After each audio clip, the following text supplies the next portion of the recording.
মুসার অনেক রাগ।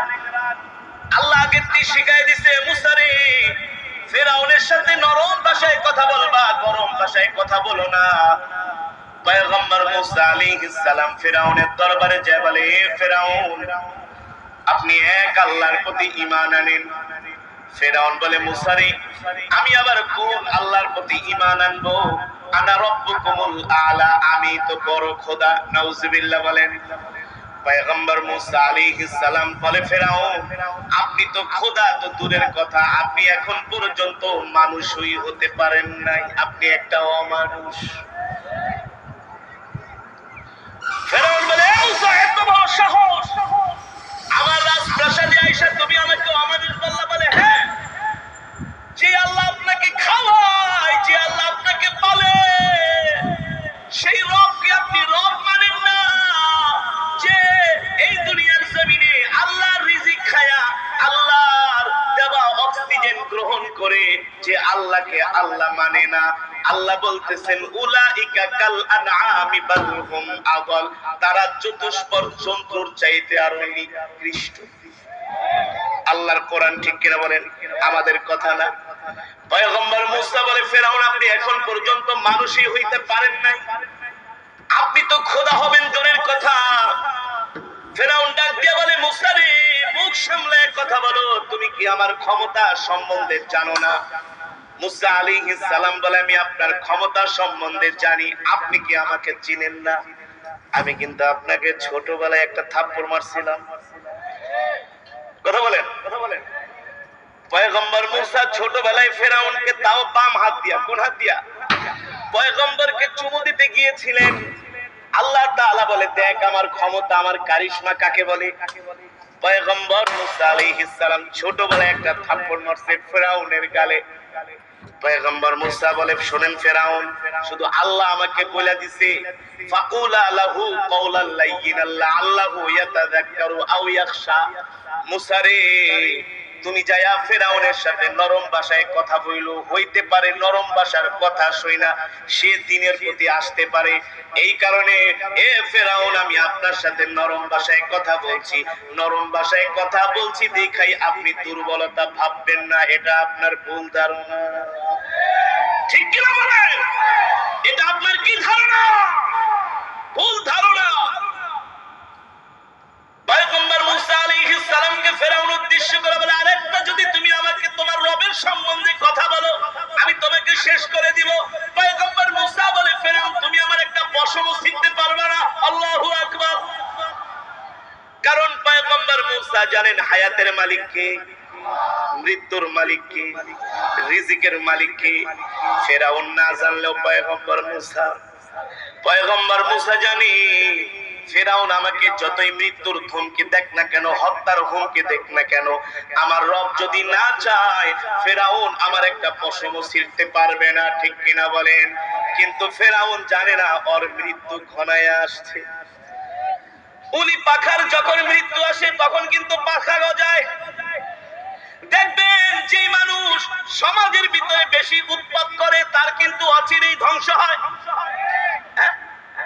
তার কিন্তু অচিরেই ধ্বংস হয়। যে কোনো না যে কোনো ভাবে আল্লাহ তাকে বিপদের মধ্যে ফালায়। যে মানুষ বেশি সমাজের মধ্যে উৎপাত করে, ফেরাউন প্রচুর পরিমাণে পয়গম্বর মুসাকে কষ্ট দিয়েছেন। পয়গম্বর মুসা জানে, ফেরাউন, তুমি তো আর মৃত্যুর মালিক না, হায়াতের মালিক না। হায়াতের মালিক, মৃত্যুর মালিক হলেন একমাত্র আল্লাহ। কে? মুসাকে বলতেছেন, হে মুসা, মুখ সামলে কথা বলো,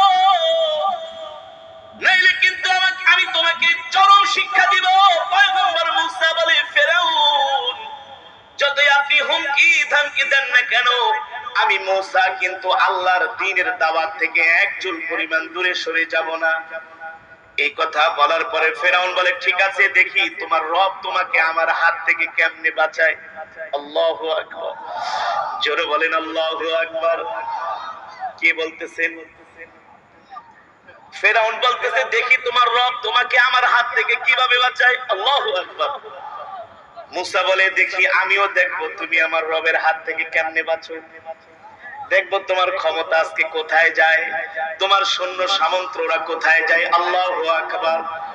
ফেরাউন তার সৈন্যদেরকে নির্দেশ দিল, ধর মূসাকে, ধর ধর মূসাকে ধর। ফেরাউনের সৈন্যরা হাজার হাজার সেনাবাহিনী, মাত্র পয়গম্বর মূসা আলাইহিস সালাম আর তার ভাই হারুন আলাইহিস সালাম দুইজন গিয়েছিলেন ফেরাউনের দরবারে। কোন কোন বর্ণনায় আসছে সাথে আরো কিছু ঈমানদাররা ছিলেন। পয়গম্বর মূসাকে যখন ফেরাউন ধাওয়া করলো, পয়গম্বর মূসা ঘোড়া দৌড়াইতে দৌড়াইতে লোহিত সাগরের দিকে দৌড় শুরু করছেন। পয়গম্বর মূসা ঘোড়া হাঁকিয়ে হাঁকিয়ে লোহিত সাগরের দিকে দৌড় শুরু করছেন। দৌড়াতে দৌড়াতে দৌড়াতে দৌড়াতে যখন পয়গম্বর লোহিত সাগরের পারে আসলেন, দেখেন পিছনে বিশাল, সামনে বিশাল লোহিত সাগর, যেই সমুদ্রের কোনো কুল কিনারা নাই, আর পিছনে হলো ফেরাউনের বিশাল অশ্বারোহী বাহিনী। কলিজায় পানি আছে নাকি? সমুদ্রে ঝাঁপ দিলে শেষ, পিছনে গেল ফেরাউনের সৈন্যরা। বাঁচার কোনো উপায় আছে নাকি? জোরে বলেন, বাঁচার কোনো উপায় নাই। তারপরে পয়গম্বর মূসা জানেন মৃত্যুর মালিক কে। ইদা জাআ আজালুহুম লা ইস্তাখিরুনা সাআতাও ওয়া লা ইস্তাকদিমুন। মুসলমান, এক সেকেন্ড আগে এক সেকেন্ড পরেও আপনার আমার মৃত্যু হবে না। আপনার আমার মৃত্যুর হায়াতের জিন্দেগি আল্লাহ তাআলা নির্ধারণ করে দিয়েছেন, ঠিক কিনা বলেন? আপনি আমি যতই লাফালাফি ফালাফালি করি না কেন, যতই আমরা দুনিয়াতে ক্ষমতার বাহাদুরি সম্পদের গরম দেখাই না কেন, যতই আমরা দুনিয়া দুনিয়া নিয়ে কামড়া কামড়ি করি না কেন, আমরা জানি না ওমা তাদরি নাফসুম মাযা তাকসিবু গাদা। আল্লাহ বলেন, নবী দুনিয়ার মানুষদেরকে বলে দেন, দুনিয়ার মানুষ জানে না তারা আগামীকাল কি খাবে। জানেন? জানেন আমরা আগামীকাল কি খাবো? আমরা কেউ জানেন কি? আপনি বলেন, হুজুর কে বলছি আগামীকাল কি ভাবো? আমি তো রাত্রেবেলা বাজার করছি, দুপুরবেলা আমি গরু মুরগি খাসি অথবা মাছ অথবা সবজি ডাল ভর্তা দিয়ে ভাত খাবো। হ্যাঁ, আমার রব বলতেছেন ওমা তাদরি নাফসুম মাযা তাকসিবু গাদা। মানুষ জানে না সে আগামীকাল কি খাবে। আপনি প্ল্যান করে রাখছেন একটা, আপনার রিজিকে আছে আর একটা। আপনি প্ল্যান করেছেন খাবেন ডাল আলু ভর্তা দিয়া ভাত, কিন্তু আপনার কপালে আল্লাহ বিরিয়ানি রাখছে। হয় কি হয় না? আনফরচুনেটলি এরকম হয় কি হয় না? আপনি চিন্তা করেছেন খাবেন বিরিয়ানি পোলাও, কিন্তু আপনার কপালে আছে ডিম ভাজি, ঠিক কিনা বলেন? জানেন কি এমন আছে আপনি খাবেন দুপুর বেলা বাসায়, কিন্তু আপনার খাওয়া হবে হসপিটালের বেডে, রুটি আর কলা। জানেন কি? আরে আমার রব বলতেছেন, দেখেন আল্লাহর কোরআনের সাথে কিভাবে মিলে যায়। আরে এই কোরআন তো এমন কোরআন, ইয়াসিনুল কুরআনিল হাকীম। এই কোরআন হলো বিজ্ঞানময় কোরআন, ঠিক কিনা বলেন? আল্লাহ বলে ওমা তাদরি নাফসুম মাযা তাকসিবু গাদা। এ মানুষ জানে না আগামীকাল কি খাবে। ওমা তাদরি নাফসুম বিআইয়ি আরদিন তামুত। আর মানুষ জানে না কোন জমিনে তার মৃত্যু হবে, ঠিক না? হজ করতে গেছেন, বিদেশে গেছেন, আপনার ইচ্ছা হলো বিদেশ থেকে আবার বাংলাদেশে আসবেন, কিন্তু আপনার মৃত্যু লেখা রাখছে আল্লাহ বিদেশের মাটিতে। আপনি কোনোদিন জানতেনও না। কথা বলেন, ওমা তাদরি নাফসুম বিআইয়ি আরদিন তামুত। আল্লাহ বলে, দুনিয়ার মানুষ নাফরমানি করিস না, আমার সাথে অহংকার করিস না, আমার হুকুম মান, আমার ইবাদত কর। ওমা তাদরি নাফসুম বিআইয়ি আরদিন তামুত। মানুষ জানে না কোন জমিনে তার মৃত্যু হবে, ঠিক কিনা বলেন? পয়গম্বর মূসা আলাইহিস সালাম ফেরাউনকে বলতেছে, ফেরাউন আল্লাহর প্রতি ঈমান আনো। ফেরাউন বলে, বেটা কিসের তোর আল্লাহ? নাউজুবিল্লাহ বলেন। আনা রাব্বুকুমুল আলা, আমি হলাম বড় খোদা। ফেরাউন জানে না আজকেই তার জীবনের শেষ দিন। ফেরাউন জানে না তার মৃত্যু হবে লোহিত সাগরের মধ্যে, ঠিক কিনা বলেন? ফেরাউন তো জানে তার মৃত্যু হবে তার রাজপ্রাসাদে, কিন্তু আল্লাহ জানে তার মৃত্যু হবে সমুদ্রের মধ্যে।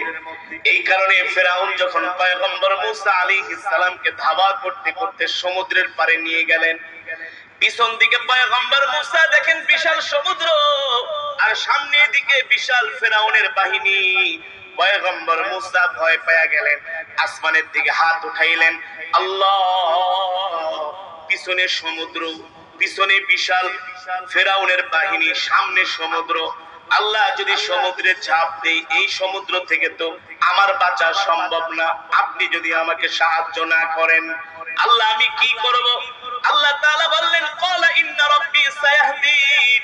এ মূসা, তুমি ভয় পেও না, আমি আল্লাহ তোমাকে বিশাল ফেরাউনের বাহিনীর বিরুদ্ধে একা ছেড়ে দেই নাই। আমি আল্লাহ অবশ্যই অবশ্যই তোমাকে এখান থেকে বাঁচিয়ে দিব, কিন্তু আমি আল্লাহ আজকেই ফেরাউনকে এই সমুদ্রের মধ্যে চুবিয়ে চুবিয়ে মারবো। ঠিক কিনা বলে? ঠিক না? এবার পয়গম্বর মুসা আলাইহিস সালামকে আল্লাহ নির্দেশ দিলেন, মুসা আপনি আপনার বাহিনী নিয়ে সমুদ্রে ঝাঁপ দেন।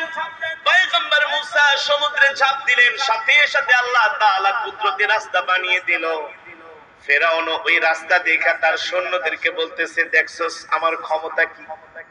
আমার কথায় সমুদ্রের রাস্তা হয়ে যায়, আমার কথায় সমুদ্রে। অথচ আল্লাহ বলতেছেন, ওয়া ইদ ফারাকনা বিকুমুল বাহরা ফাআনজাইনাকুম ওয়া আগরাকনা আলা ফিরআউনা ওয়া আনতুম তানজুরুন। একটু পর দেখতে পারবি ফেরাউন রাস্তা কারে কয়। আল্লাহর কোরআনে আছে কি আছে না? সূরা বাকারার